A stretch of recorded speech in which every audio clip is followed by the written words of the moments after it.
What's up, everybody? Welcome in. This is the Volleyball Podcast with Lion and Cole. I am Chris P. Austin, in the volleyball world known as Lion. This is Coach Cole Palantonio, Cole Fears. You want to introduce yourself? Hello, everybody. I'm Coach Cole Fears, as aforementioned. And yeah, ready to get started. Let's go. Let's get it. So today's topic is going to be addressed to you momentarily. But first, we want to remind you, jump on that like button, smash it. Get into the comments, prepare yourself on typing what it is you're going to want to hear. So what topics you like, what things you want to hear debate upon, what things you want to get information on, what things you want to hear next episode. Already start that process because this is going to be a YouTube-only show until you hear otherwise. So make sure you're smashing that like button. You should already be subscribed, and if you're not, hit that subscribe button and jump in the comments. So today's topic, Coach Cole Palantonio and myself, we're going to be talking to you all about how much volleyball should you play?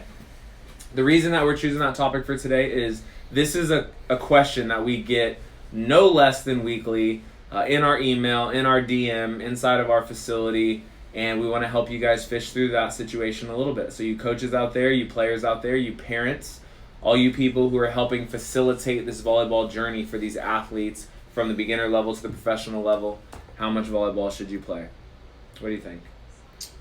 My immediate response to that is play as much as you can every day for as long as you can. To break it down further than that, though, it does depend on your age range. If you're a youth, you can get away with that. Your body can handle playing with that amount of, it's more minimal impact on the body. As you get older, if you were to play every day, you better be taking care of your body to be able to do that. But the more touches you get on the ball and the more times in your day you find to do that, you develop the skills of ball control, which I think is sometimes undervalued in the sport of volleyball. We get really specific in our training. We kind of lose focus of like, how much control do I have over the ball? And playing every day will give you that. If you take these big gaps of like 4-day breaks in between, the ball control comes back like halfway through your sessions, but you're not building upon it so much. So you really do need to try to touch that ball as frequently as possible, in my opinion. No doubt. Yeah. So I want to go a little bit through the history of volleyball and give a reality check to the people listening to this. And what I mean specifically by that is, let's talk about how volleyball was a little bit before we were born. Although you have parents who played in that era, and I'm just a fiend of research. I just research crazy, so this is why I know. I've talked to so many people, had experiences with so many people, but I want to ultimately know from you, your opinion, and I'm going to share mine, through experience of what you feel like volleyball was like in the 1980s, 1990s, indoor and sand, and to where it is now. So specifically in that, how was it in terms of how people found the game, how people were playing the game, how the game was taken in by fans, things like that? I mean, overall, the game was just more raw. Like, you had this culture, especially where we are right now in the South Bay, where the people who lived here bought into volleyball, and you just had this general volleyball community that you didn't have to go out and try to like pull people in to come watch the sport. Like, that was naturally built, which is really cool. But nowadays we don't really have that. We have people moving into this part of our area from other parts of the country, and so you don't have that automatic response of like, oh, like, I'm interested in beach volleyball, I've lived here, I grew up around it. Like, that would kind of pulled away from that in a little bit. Like, we still have small little pockets of that, but it's not like an entire community of it. And just if you look at the athletes and the personalities we had back then, it's just different. Like, now everyone wants to be like friendly to each other, and it's like buddy, like, oh, I'll train with you, like, I'll do this and this. And you see people are like a little bit more fake sometimes, like fake nice to each other, where in the past, like, you had the South Bay, and then you had the north part of the bay, and you had like a rivalry between these two groups, and it created like drama and like emotion in the sport. And now I feel like we're kind of stepping away, like we don't have these like gladiator type volleyball players. And yeah, I think people are just a little bit too careful with their personality. Like, I look at players such as like a Trevor Crabb, for example. Like, he shows a lot of emotion when he plays. Like, he's not afraid to like smack talk through the net. But like, think of how many players will actually do that and are open about it while they're doing it. It's like, it's just not as common. And then that's why I think we start to lose interest from like a general population standpoint in the sport as we are now versus then. Totally. Yeah. Totally. So, staying on that sand volleyball and beach volleyball, like, my vision is similar to yours of how it was in the 80s and 90s, where it was more grassroots, you know, in terms of people grew up playing it and people grew up living it. So what I like about now in comparison to then is there's more exposure to it from a media standpoint, right? You can see it on your Instagram feed. You can see it here and there on television. And we can debate about that a little bit of it used to be seen, you know, as a television network when there was like a tour that was and now being in the middle of like COVID, for example, like most things are getting like put on the tail end, but now people can take it in through media and YouTube and that sort of thing.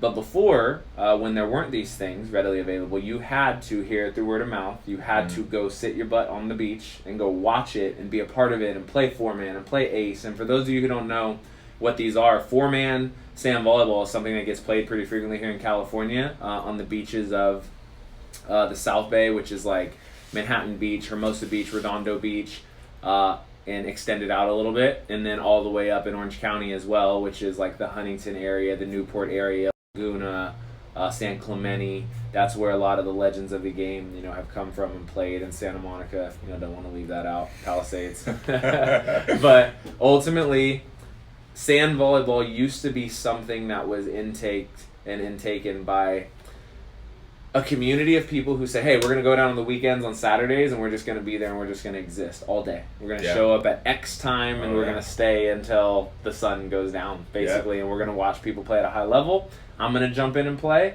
I'm going to teach my kids to pop it around, and it's just going to be cultural. So I like that there used to be such a home, you know, style environment. But the thing that I didn't like about it, and me being a person who didn't grow up around it, it felt very members only, right? Like, there's still a degree of it that is really members only. It's like you can go to South Bay beaches, and if your name's not known, or if you're not a person who has gotten it in with somebody else, it can be really challenging to break in. And I think a lot of people would be challenged by that. But right now we're talking about the highest level, the professional level. And for me, that's as it should be.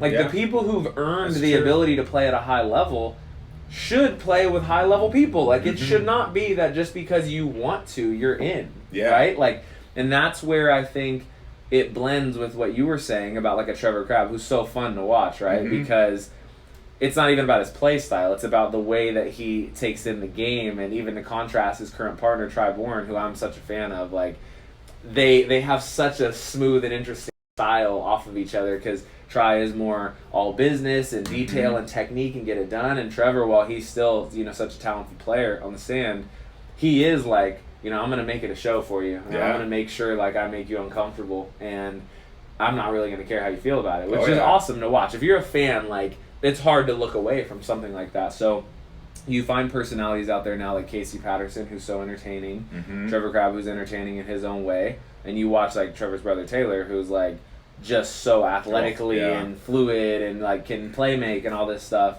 So we're talking about the highest level, but taking it down to where people are getting started, it's challenging to break into the sand world if you don't have it in, or if you haven't grown up around the game, or if you don't have a lot of money.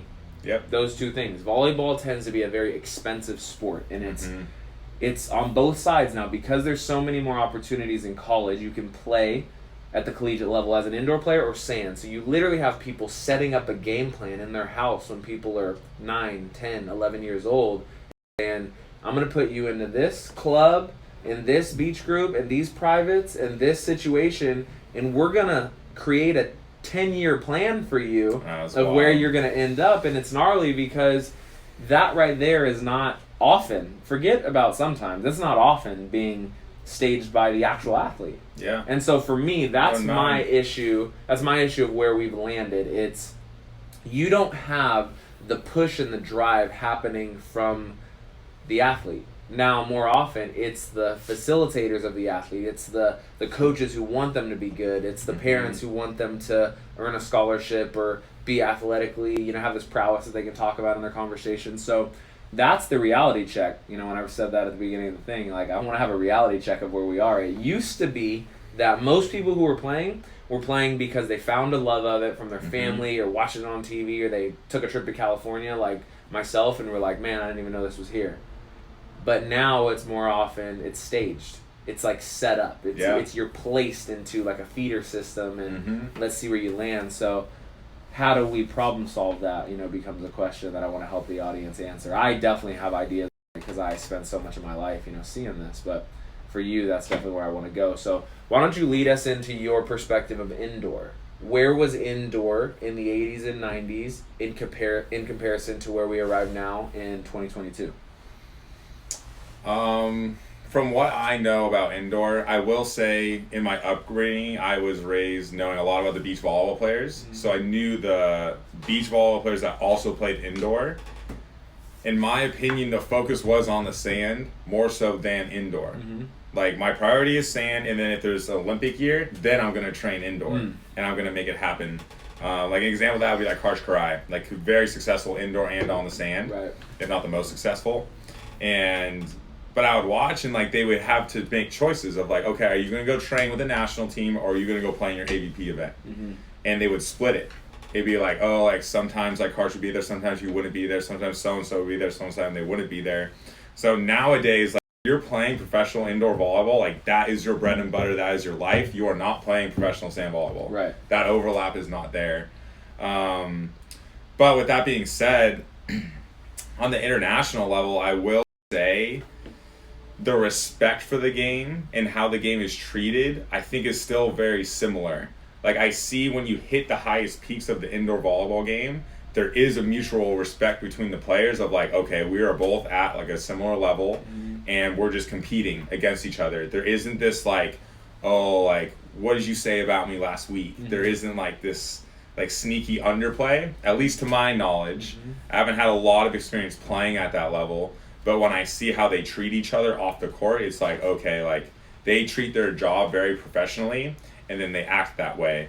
And maybe it was a little less so in the 80s, 90s era, but I still think there was always this mutual respect in the game versus how sand volleyball, it was a little bit different in those two time periods. Yeah, so what you're saying is you've seen from then to now, there is a similar respect at the highest level of the game between the indoor players and the sand players. Yeah. Yeah, and I would agree with that for sure. Having been fortunate enough to play with people who've won gold medals at the Olympics for indoor and also gold medals at the Olympics for sand, and, you know, the people around that tier. Like, for me, I haven't been the player who's on the court starting in Olympic gold medal matches, but I've taken it in. I've seen it. I've been around those people. I've talked to them, and the common thread is they totally do have this respect for one another and like what it takes, because they know. And that's what a lot of people maybe watching this may not know, is they see you come out on a Sunday, you know, in the AVP or the FIVB or whichever tour is popping at the time, places it on, you know, NBC or ABC or whatever network, and they find that, oh gosh, these guys are totally like flying around and jumping high and crushing, and most people don't know what it took, like the amount of training that goes into it. Like, so having this topic today of how much volleyball should you play, it's very important to note what your level is and what your goals are. So I want to like direct the conversation in that direction to our original topic of how much should you play? And for me, it separates into three main pockets. And at the facility, we classify people into three levels, right? Yep. Well, there's four technically. There's a level 0, which means you haven't played at all. But a level 1, a level 2, a level 3. Yeah. So a level 1 is a person who is somewhere between JV and beginning. Yeah. Right? A level 2 is a person who has the potential, you can see it clearly, to be a varsity player, or is maybe starting on varsity in that range. Like, Yeah. I could probably make varsity, or I'm starting varsity, anywhere in between there. A level 3 is somebody who has collegiate potential or is playing collegiate and could potentially go on to play professionally. Yeah. So that would be how those things get separated. And it's very important that people do not get bogged down by where they currently are. Where you currently are does not have to determine where you end up. However, your decision of how much you play, in my opinion, should be predicated on what it is you want out of those three. Right. So for me, when I first started playing, I was in the 9th grade, like late 9th grade. So like March, like school is going to end. Yeah. Like, so that's the first time I ever touched the ball. So if somebody would have told me, hey, you're too late to the game, it won't happen for you. You have no chance of being a level 3. And if I were to listen to that, which I don't, then it wouldn't have gone very well for me. And it wouldn't go well for a lot of the underdogs, right? It's ultimately like you choosing what it is you want out of those. And being honest, some people, they're like, hey, I just want to play recreationally. You had a lesson with somebody yesterday who's literally their goal, 2 adults. They're like, what'd they say? So the audience knows I'm not lying. They said, we don't know where we want to go with this, but we just want to come out here and play volleyball. That was it. Yeah. They're like, I don't have any games set up. I'm not out here to play with anyone. We just want to train together and learn the game. Yeah. And that's like clearly level 1. Yeah. And you could change your decision tomorrow if you'd like. But right now, unless the decision changes, you're level 1. So what does it require for a level 1? We'll talk about that. A level 2 would be somebody who's like, you know, I really like the game of volleyball. I want to do something in sports. Maybe I like being a part of a team. I'd love to make varsity one day because, you know, that'd make me feel like I accomplished something. But I don't know if I want to do it in college because there's things that are more important for me. I want academics more than that. I like this other hobby I have. I love doing music. I love doing my painting, whatever it is, more than the sport. And then a level 3 is that person who's like, oh, no, I just watch. I sit on YouTube or I sit on the TV or I go to every event and I'm at the beach and watching or whatever. The USA's in town. I got to get tickets, you know? Yeah. Like, that is the level 3. Like, and this is a huge concept, like literally one you could write down. It's not about where you currently are to decide that. It is about what you want. Yep. Like that right there is huge because too many facilitators, and when I say that, I'm talking about the parents, the coaches, the fans, like people who are facilitating the play, not the actual player. Too many of them, and I say this from a place of experience, this isn't a guess, like I talk to them, I interact with them daily. Like this comes from a place of experience.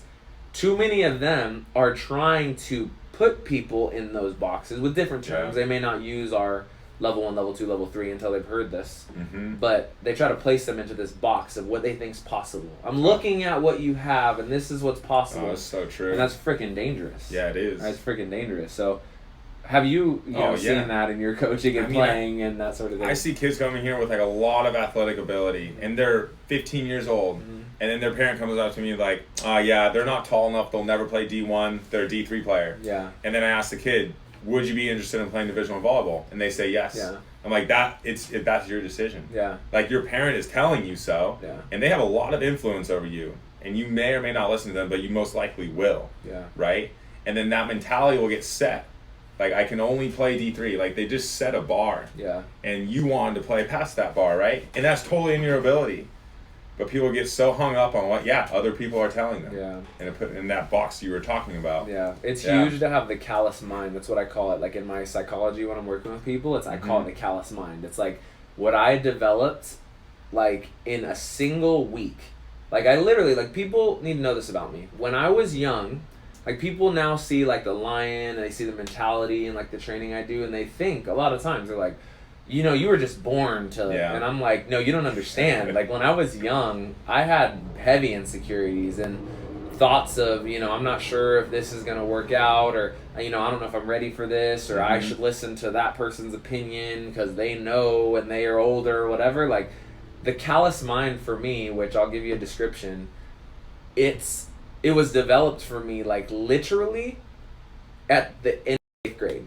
Like, I'll never forget the experiences that led up to it, and I'm going to give, like, a brief, you know, because that's not really the point, but the brief 1, 2, 3 is, in 7th grade, I moved from one city to another in Nevada. I moved from Reno back to Las Vegas, which for a kid who's moving in the middle of a school year, which I did, middle of 7th grade, that can have some insecurities in itself. Oh, the friend situation, the comfort situation, the knowing your routine, you know, how you feel about your parents' decision, whatever. So, like, when I got there, the basketball coach asked me to come try out. I didn't ask the basketball coach. The basketball coach asked me to come try out. But I wasn't good enough, you know, in his eyes, so I got cut. Yeah. Fast forward. I worked hard the whole summer. Like, literally, I'm putting in time. I'm not chilling. I'm putting in time. 8th grade. okay, I'm going to do it this time. I'm going to believe in myself. Like for a day. Oh, I really believe it. I get cut again, right? And then I'm like, I have a moment where I'm like, frick, maybe it's not for me. And I was like, F that. Like literally, like, no. Him, her, whoever's not going to tell me if I'm good enough. And so things didn't switch for me right away, but the mentality switched. And I was like, forget everybody else's opinion. My mother, my father, my friends, my siblings, the haters, the supporters, everybody. Nobody's opinion matters anymore other than mine of what I want to do. And like from that point, everything started to switch. Like everything started to build momentum. So I recommend like the callous mind. That's the callous mind. It's like you don't just let in whoever or whatever's opinion. Now, does that mean you don't take anybody's opinion? No. Like, but you vet the situation. You go, what experience does this person have in the subject matter? Yeah. So my mom had no experience in volleyball, at the time. The basketball coach at that middle school had no experience with professional or even high school basketball. If you did your research, they don't know what it takes or what kind of traits are necessary. So that's a message to the people out here who feel like they're in that situation we were talking about. Like, I've got these people around me trying to position, where I'm going to end up based on where I am now. Yeah. It's super important, and it's also a message to the facilitators, the parents, the coaches, the fans, of avoiding that. And the reason you avoid it is because, A, you're crushing the potential of greatness.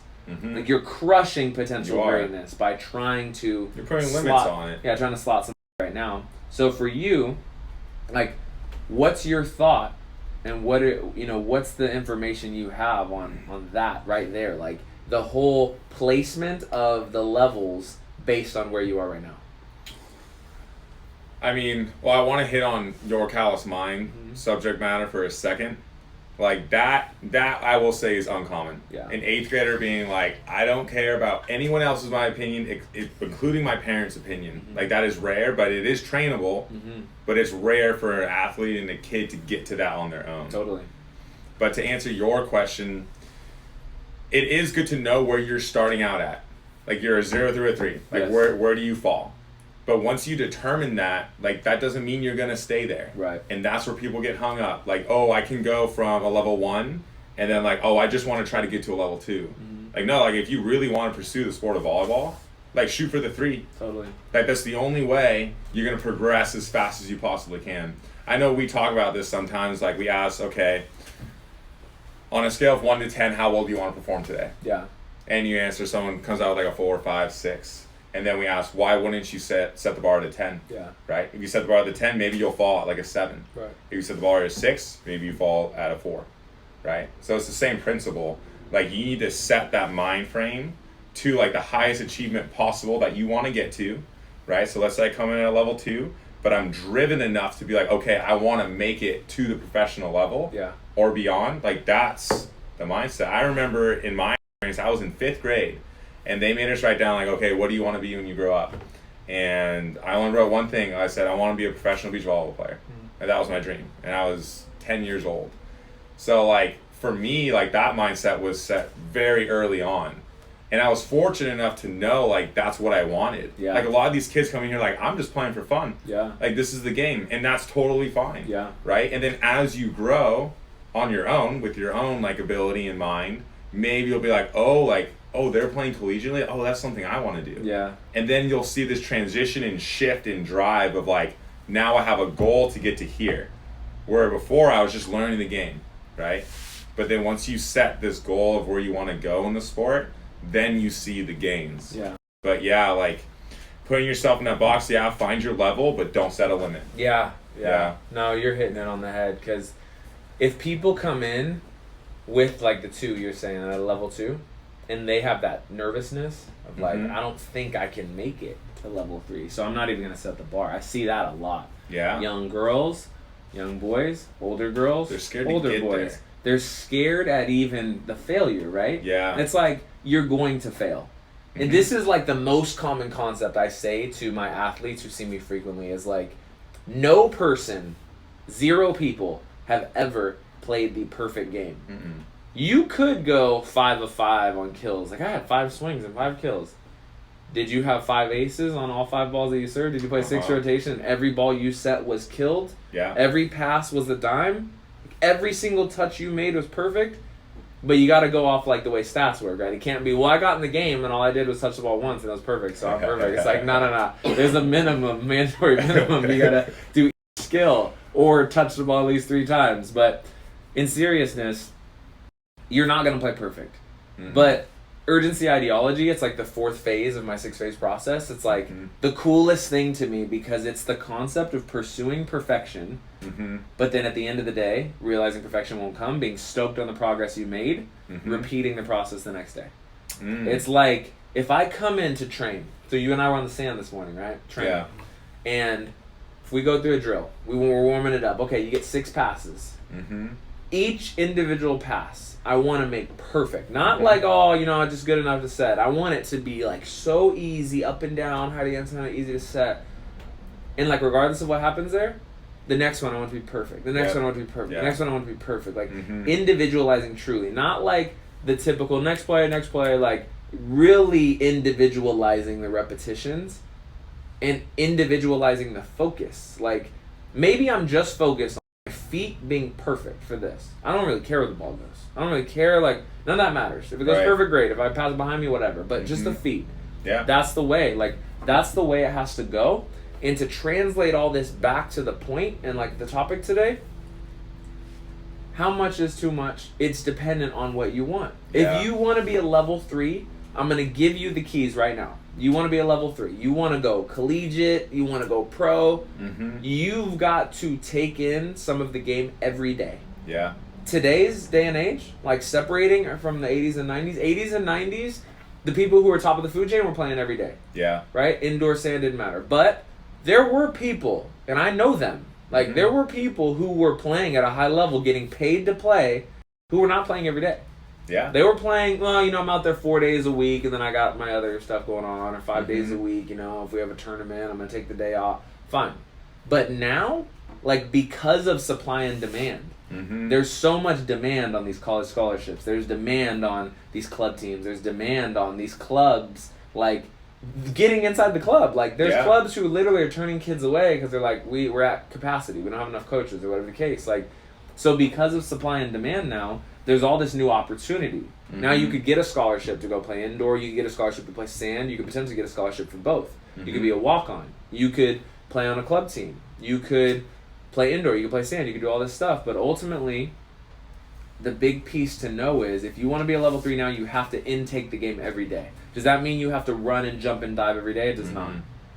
But you have to intake it every day. So you're either touching the ball every day, you're moving every day, you're watching video, you're having conversations, you're listening to the Volleyball Podcast with Lion and Cole. Like, you're doing something every day, and you're doing some level of it that is really focused. Like, can I get 20 focused minutes as a youth? Right. As you get older, the level has to rise. But can I get 20 focused minutes? Anybody could make 20 focused minutes a day if they really wanted it. If I want to be a level 2, I've got to be playing at least 5 days a week. Yeah. Seriously. Like, the way supply and demand is now, 5 days. That might be, I've got 3 club practices, I've got a single day I go out on my own, and then I've got a lesson. Or I've got 3 club practices, I've got 2 days I go out on my own and do work. I've got 2 club practices, 1 day I take a lesson, another day I take a lesson, another day I invite 3 of my friends and go X, Y, and Z. And everybody's situation can be different, and it matters what you want. There's some people I know personally who take 5 lessons a week. Like, they're like, I want to have my coach and I want to go NBA style. Most NBA players aren't training on their own. Most people have their trainer. Like, I have my practice with my team, and then I go see my trainer and we work out. You could do that as a youth level. It requires resources or the gift of gab, one of the two. Yep. But you could go do that. You could make that happen. Or you can get real savvy, and you could get on social media. You could get on YouTube. You can listen to podcasts like this one you're listening to now. And you could go hunt down your own progress. You literally could go spend $100 in a whole month and get so good and train every day, right? But you have to be really savvy and strategic to do that, and it requires research. So that's how much you've got to play. If you want to be a level 1, play when you want. Yep. Play when you want. Just 1 day a week, 2 days a week, pop it around, play every day, but don't take it too seriously. That's level 1. You want to be a level 3, you have to intake it every day. That is, I'm moving, I'm strengthening myself, I'm watching, I'm listening every day. So if you're listening to this and you think like you want to be a level 3, ask yourself, do I intake the game every day? And if your answer is no, well, I take a rest day or my mom and dad told me, I'm telling you, level 3 is not for you if you're not intaking the game every day in some fashion. And the higher level you want to be inside level 3 and the less naturally talented you are, the more hours it'll require in those every day. Yep. Yeah. So do you share that opinion, or is your opinion different, or do you want a deeper dive on it? I do share that opinion. What I'm seeing where people are going to get hung up is that commitment level, especially if you're at a level 2 range where you're just trying to progress from that like beginner intermediate level to playing like on varsity in high school. Like to put in that much work, it is a mentality shift, but in my opinion, like why not? Like if you're willing to play the sport of volleyball and you're putting in like, let's say 12 hours a week right now, right?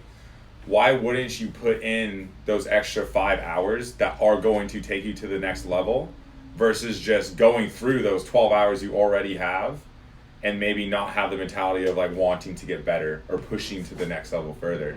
Like I see like the fear kids have of like actually exposing themselves to trying and getting better and like feeling vulnerable in trying. Right. Like a lot of kids are like, oh, like I'm going to sit at this JV level and I'm okay with that. Too cool to try. Too cool to try. Yeah. And you got to break that mentality right away. Yeah. Right? Because like you'll learn once you do break the mentality that it really doesn't matter.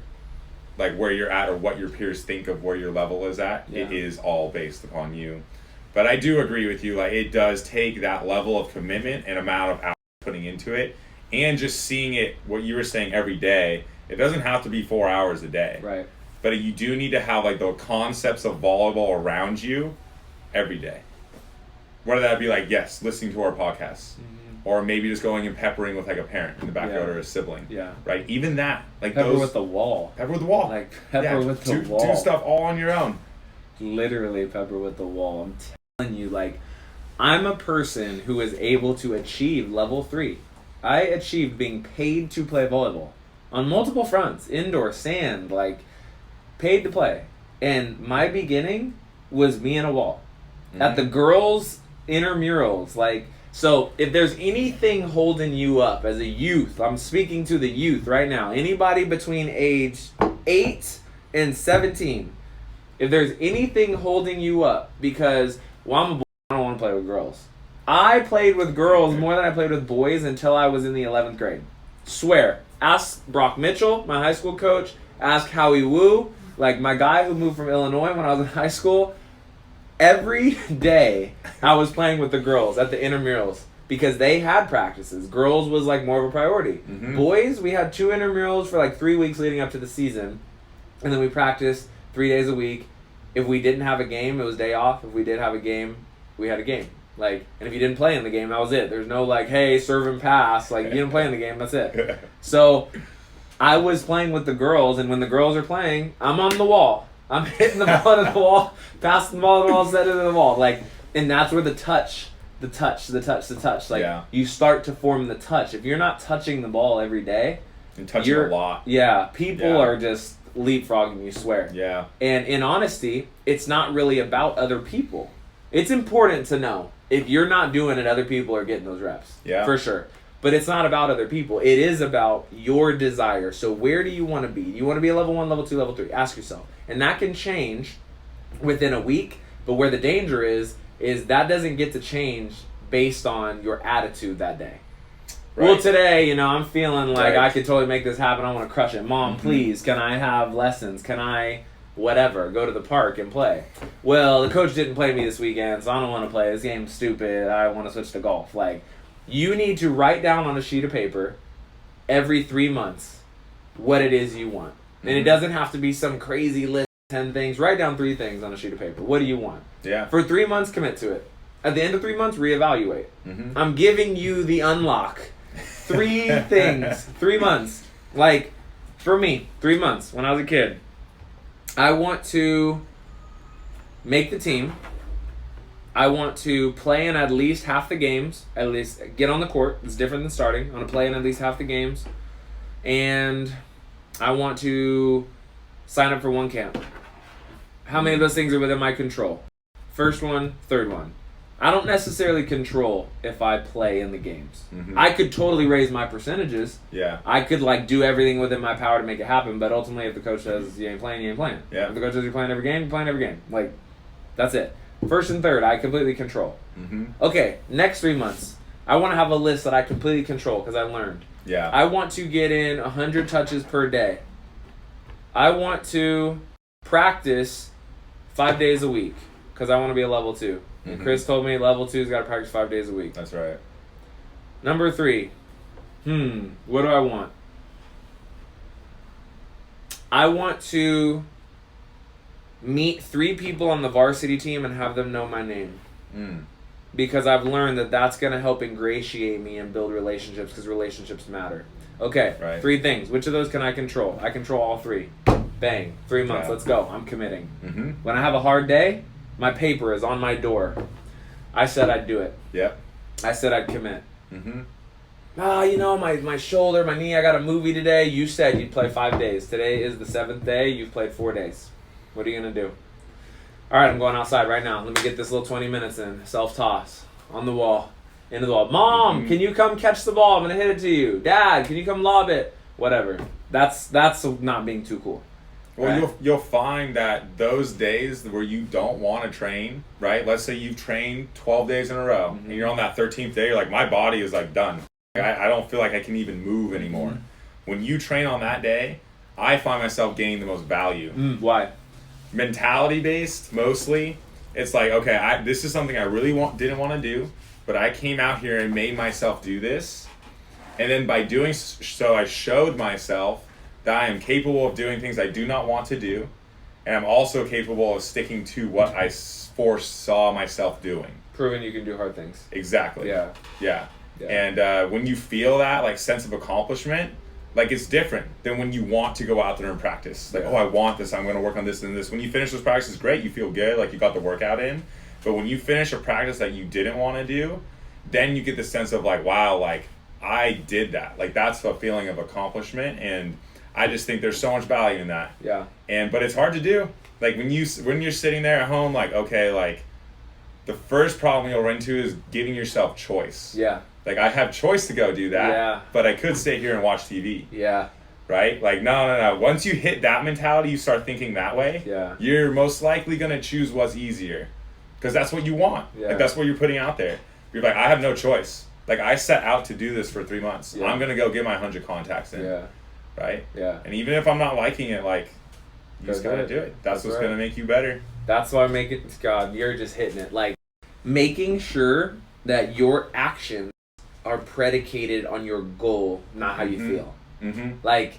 If we decide how we feel in today's day and age where there's so much access, I could just pull out the phone. Mm-hmm. I can just FaceTime. I don't have to get up. I don't have to move. I could live my life seated in a chair. Yeah. Right? Making sure that our actions are predicated on our goal. The 3 goals per every 3 months. 3 goals per every 3 months. Predicated on the goals. Yeah. Not how we feel. That's right there. And for me, that's where I'm fighting right now, this ideology that I hear at times of it's all about how you feel. Check in with how you feel.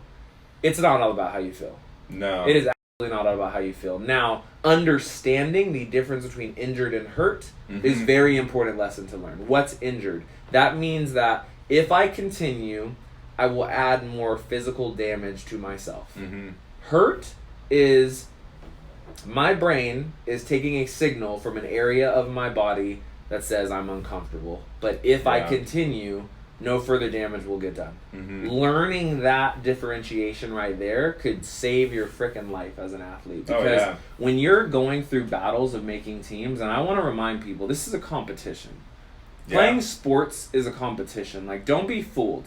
If you want to play recreationally and you want it to be cooperative, then create a cooperative situation for yourself. Hey, me and some friends, we're going to go out and pop the ball around. We're not keeping score. Yeah. I want to get some exercise in. This is what I'm doing, which is a choice, and it's freaking valid. If you choose that, it's valid. Do it. Yeah. No shade. Zero shade.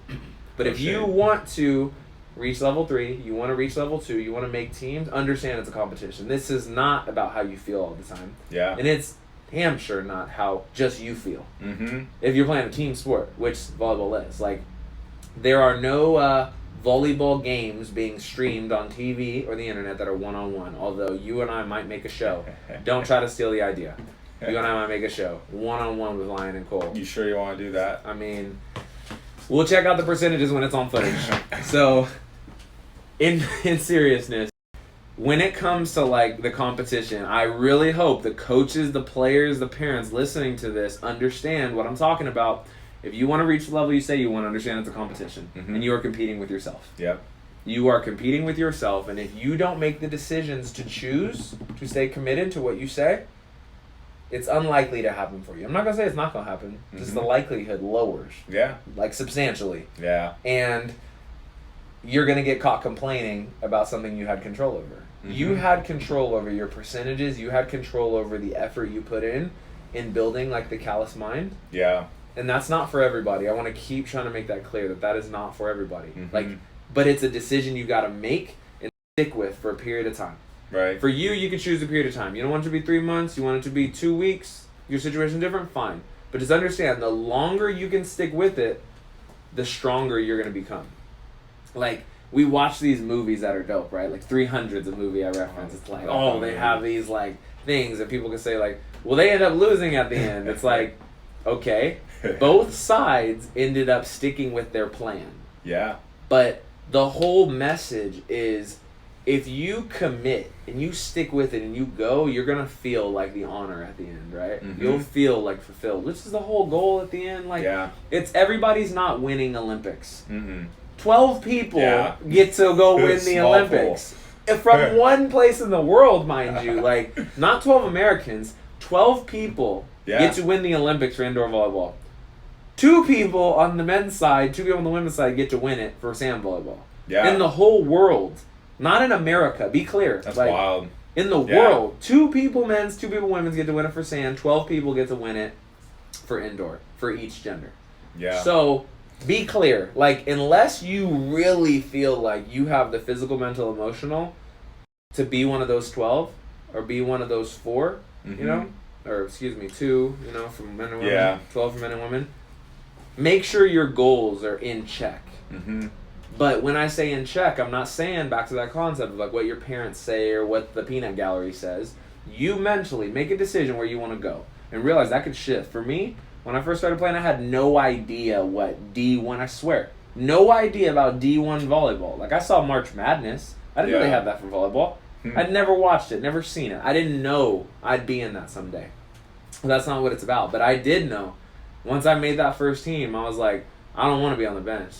I want to be starting. If I'm going to play, I got to get on the court. What does that require? Okay, I'm on the court. I want to make that varsity team. What does that require? Mm-hmm. I'm on this varsity team, and I don't really like that this other guy, Eric Bowman, shout out to Eric.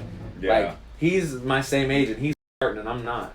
How do I get in the driver's seat? How do I, like, elbow in, right? It's like, it's a competition. I've seen that with you, right? Like, you had your situation from young days. Like, when I first watched you with Chris Kennedy. Yeah. All the way up and all the way through, like, to playing in college, to playing pro. Like, I've watched it with you. Mm-hmm. So this is where I want to, like, close, but I want you to give your perspective, and I want you to give your message to the audience of, like, what you think they need to leave with listening to this podcast on this subject. How much volleyball should you play?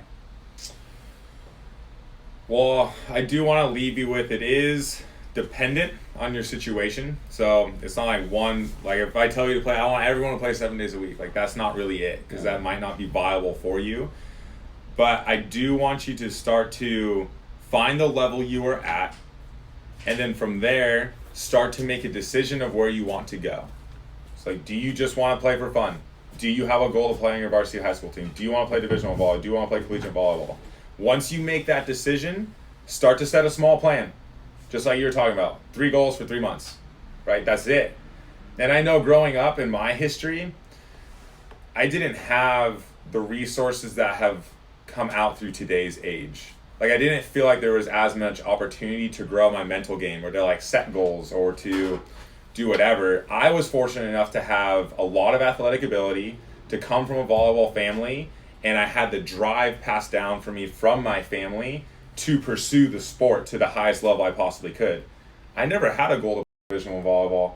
When I was a junior in high school, I was like, I'm playing, I'm getting recruited, like, but I never had the goal to go want to play volleyball in college, right? So my situation was a little bit different in that sense of I was driven to play the sport. Like, I wanted to get as good as I possibly could, but there was no really end goal for the indoor side of volleyball, right?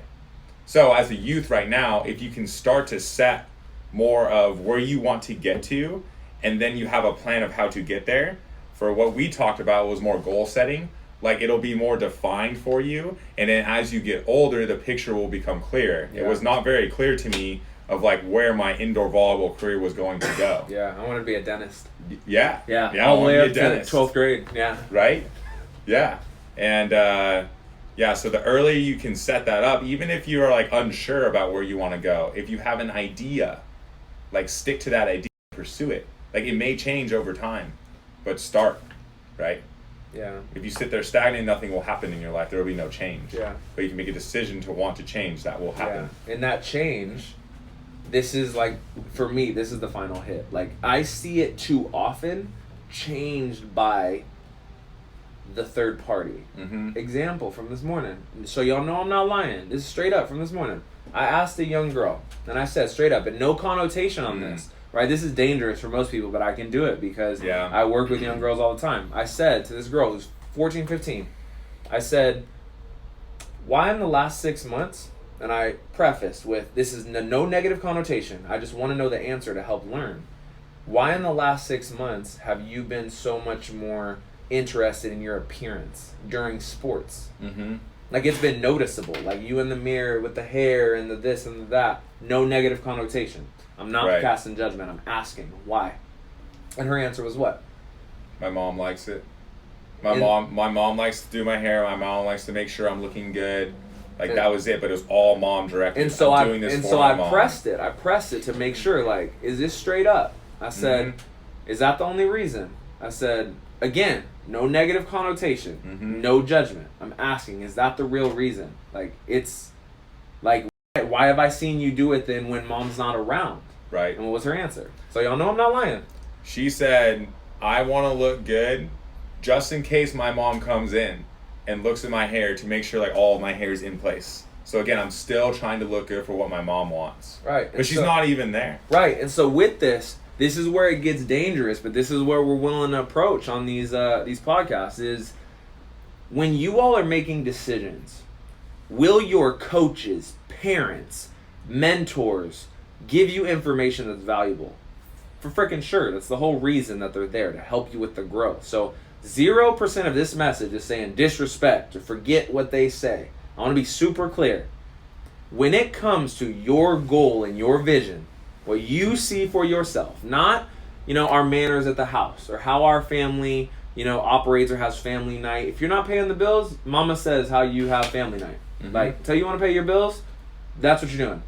But when it comes to your goals, your vision, my message is to make sure that these decisions you're making that he was referencing are predicated on your mentality and ideology currently. So if you're like, I want to be a level 3, and you decide to adjust that to, forget college and pro, I just want to do level 2. Fine. And no shade. But is that being decided because something happened in your life that switches that for you? Or is that because somebody else told you? Because when I was coming up, I had people tell me, Chris, it's too late to become a setter. You need to stick to being an outside hitter. You don't, it's too late. You're 12th grade. You've already X, Y, and Z. And I had another cat, John Crutchfield, shout out, who was like, you should switch to becoming a setter. Mm-hmm. Like, the guys, Matt Anderson at the time, they're getting 6'9", 6, you should think about it. So literally, 2 people who could probably be considered of knowing what they're talking about, a D1 assistant coach, and the other one was like a really respectable local high school coach, saying opposite messages. So for you, if you end up in that situation, well, my mama's telling me one thing, my coach is telling me another thing, I feel caught in the middle. My mom pays my bills, and, I have to deal with them at home. My coach, they choose my playing time. Here's the answer. Make your decisions predicated on what you want. For me, I was like, I want to play, and I want to start. Right. And so I'm going to do both. Swear, Yeah. I'm going to do both. I'm going to put Okay. myself in a position where on one team, I'm going to do this, and when I'm by myself, I'm going to work on this. Yeah. So I'm going to leave the door open for me, and I'm going to feel which way it goes. So in junior college, I had to do both. I was a setter, I was a hitter. Mm-hmm. When I got to D1 at Irvine, it was like, I remember vividly, one time I like dug a ball in the back row and called to get set, Yeah. and John Sperall was like, Chris, we have an opposite for that reason, and he's pretty good. So when you dig the ball, you become a coverage person. And I remember kind of feeling rubbed at the time, like, Yeah. no, I could smash on Yeah. these people.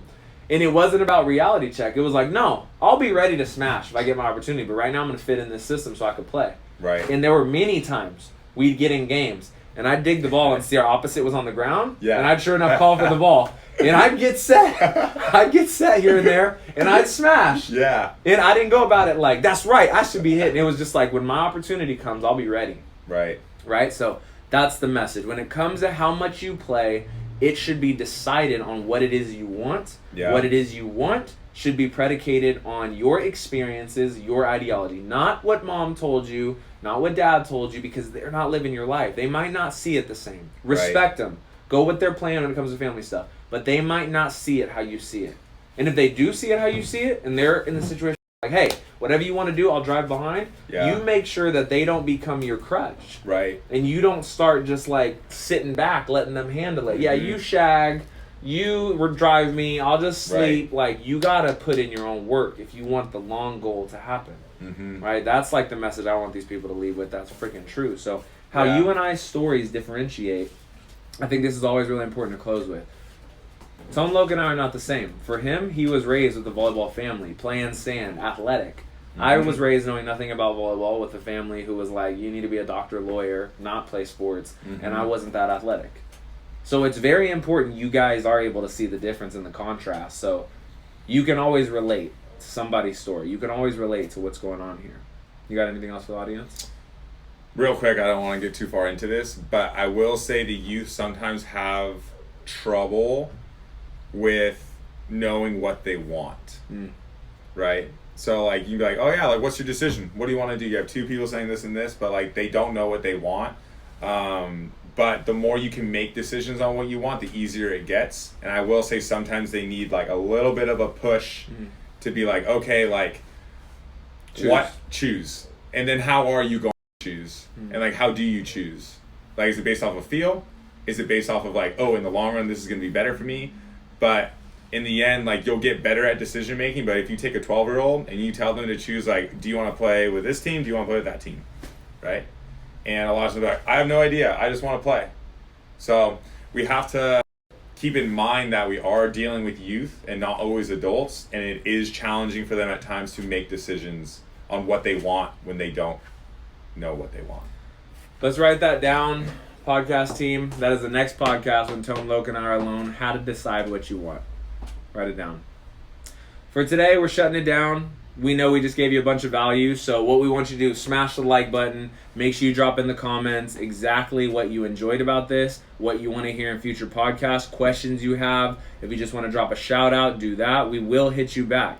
This is YouTube only until you hear otherwise. Search Setter College, the Volleyball Podcast with Lion and Cole. Smash that subscribe button on your way out, or go watch some other videos. We'll see you next time. Smash. Smash.